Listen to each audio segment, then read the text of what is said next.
What's up? What it do? Welcome back to the channel. This DC Blacks, this Uptown Eon. I appreciate the love.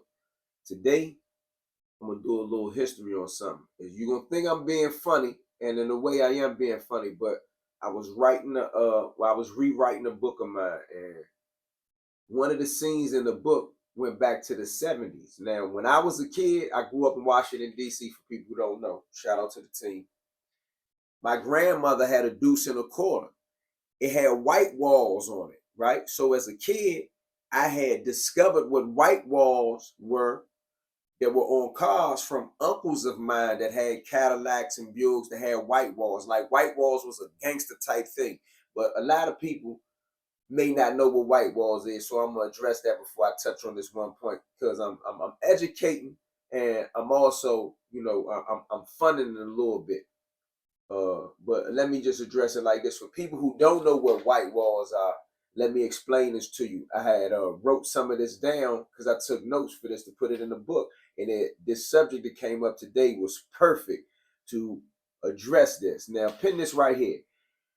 After World War II, I'm going back to the 1940s because this book that I'm writing, it flashbacks from this day to the 70s to the 40s is a three-generational thing in Washington, D.C. But remember this here.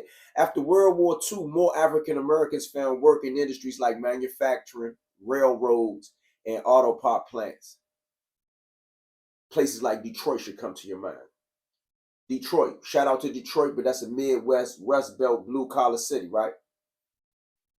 With this growing black middle class, there was a cultural emphasis on dressing sharp and riding in clean cars. This was an era when a polished car symbolized success. Where did I get this information from? This information came from a poll taken in USA Today in the 1940s. With this growing black middle class, there was a cultural emphasis on dressing sharp and riding clean. This was an era when a polished car symbolized success. White wall tires became a go-to for black car owners who wanted their rides to shine. You see them on Buicks, Cadillacs, and Oldsmobiles, cars known as hogs in later decades. Shout out to Houston. I didn't hear the word hogs until I got to Houston. In the 90s, I learned what a hog was. White walls wasn't new to me, but the spokes that they had that stuck out, shout out to Houston. There may be other places that did it. Shout out to my Carolina family too. They did it too, but I heard the word hogs in Houston, so shout out to Houston for that.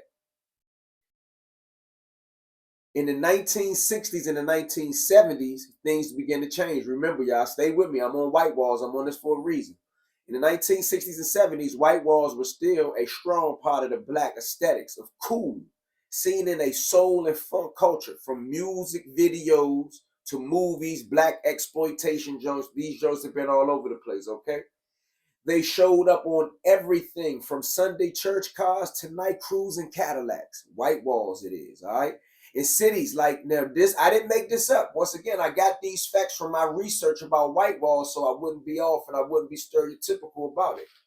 But it does say in cities like Washington, D.C., Philadelphia, Chicago, brothers in custom rides would throw white walls on their whips and pair them with chrome trim and velvet interiors.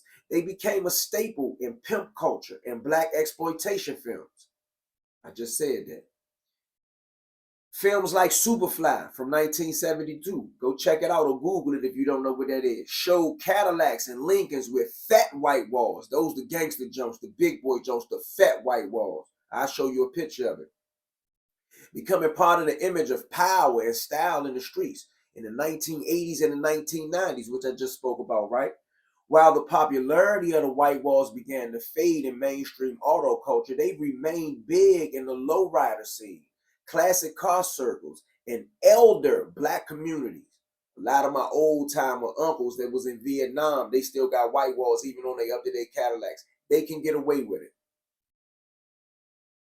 In many southern cities and some parts of DC, they always link DC with parts of southern cities. In some southern cities and some parts of DC and Baltimore, older men were still keeping their deuce and a quarter, electric 225, or Fleetwood fresh with thin white walls. This is how you get down to style. Now, I just mentioned my grandmother and my uncle having the deuce and a quarter and the Buick, the Fleetwood joint as well, the Cadillac. But DC and Baltimore did run neck and neck with certain styles like that back in the day when I was a kid and before my time during my father's time, right?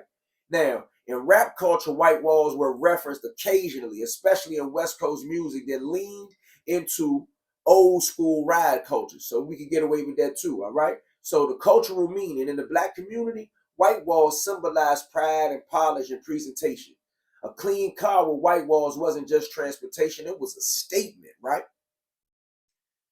With that being said, I wanted to say that before I got too deep into that. But right now in 2025, bro, if you go to DC, Philadelphia, New York, Chicago, Detroit, the old timers might still rock some white walls. Some people that got some vintage cars might got some white walls, right?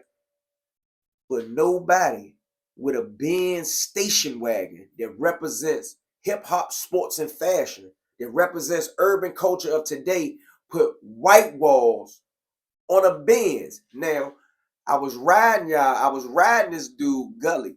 This dude, Gully TV. I call him Goofy TV. But he keep acting like he's so cool. He's so hip. His swag on 1000. And I keep saying, yo, there's no reason for me to really keep even addressing this Bama. And I do mean Bama. Some people say, what do you mean by Bama? You know how the West Coast dudes say Buster. Somebody today may say Goofy. Just a dude that's totally he's uncouth, got no style. All of his style comes from somebody else. You might see him in a checker, and I mean black and white checker, mimic, replica mink. Bro, he got a bunch of jewelry that sound like aluminum. But right now, I'm on this Benz station wagon. He talk about he's stunting. He been balling. He's God's gift to a corner.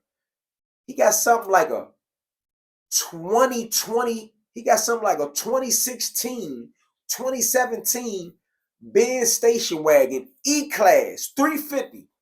I don't have to put the stats up. You could go Google that, man.